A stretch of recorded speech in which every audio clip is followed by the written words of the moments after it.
Qatar की jail में बंद भारतीय नौसेना के 8 पूर्व अधिकारियों की मौत की सजा को कैद में बदलने का वहां की एक अदालत का फैसला राहत देने वाला है।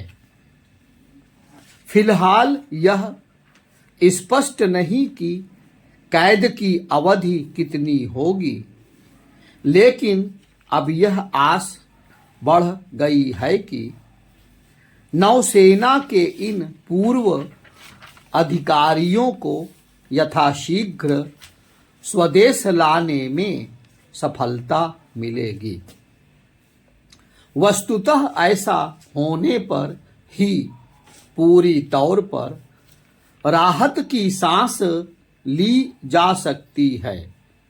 नौसेना के इन पूर्व अधिकारियों को पिछले वर्ष अगस्त में गिरफ्तार किया गया था। तभी से वे जेल में थे। फिर कुछ माह पहले उन्हें मौत की सजा सुना दी गई। यह फैसला भारत सरकार के साथ भारतीयों को भी हतप्रभ करने वाला था। उक्त फैसला इस बारे में कुछ स्पष्ट नहीं कर रहा था कि नौसेना के पूर्व अधिकारियों को किस आरोप में सजा सुनाई गई।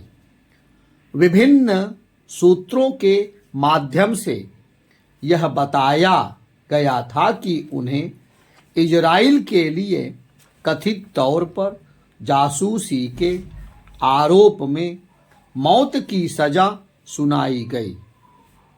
यह अभी भी साफ नहीं कि कतर में कार्यरत नौसेना के पूर्व अफसरों को किस आरोप में गिरफ्तार किया गया और फिर मौत की सजा सुना दी गई। आरोप स्पष्ट किए बिना सजा देना न्याय के सिद्धांतों के खिलाफ है, लेकिन कतर शरीके देशों में ऐसा ही होता है। अच्छी बात यह रही कि भारत सरकार प्रारंभ से ही नौसेना के पूर्व अधिकारियों के साथ खड़ी रही। गत दिवस भी जब उनकी सजा को कम करने वाला फैसला दिया गया, तब कतर स्थित भारतीय दूतावास के अधिकारी अदालत में उपस्थित थे। उल्लेखनीय यह है कि भारतीय राजदूत भी वहां मौजूद थे। इससे यही पता चलता है कि भारत सरकार इस मामले को कितनी गंभीरता से ले रही थी। वह मुश्किल में फंसे अपने इन नागरिकों को हर संभव कानूनी सहायता उपलब्ध कराने के साथ ही उनके स्वजनों को इसके लिए आश्वस्त कर रही थी कि उन्हें जितनी जल्दी संभव होगा स्वदेश लाने में कोई कसर नहीं उठा रखी जाएगी।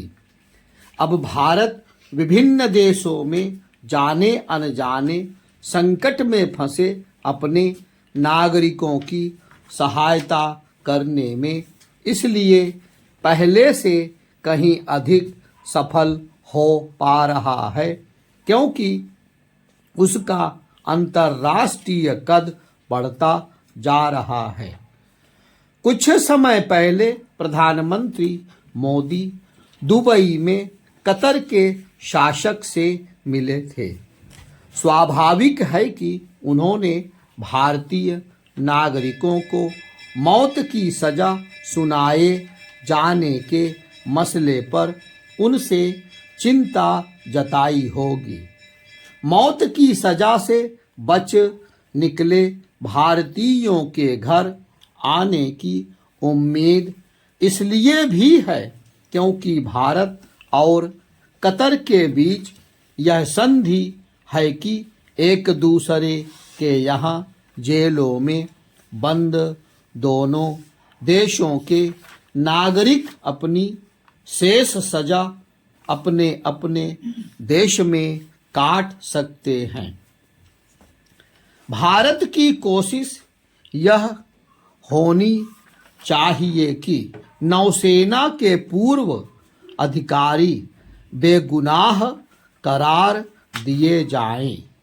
यह कोशिश इसलिए की जानी चाहिए क्योंकि यह मामला संदिग्ध ही अधिक जान पड़ता है।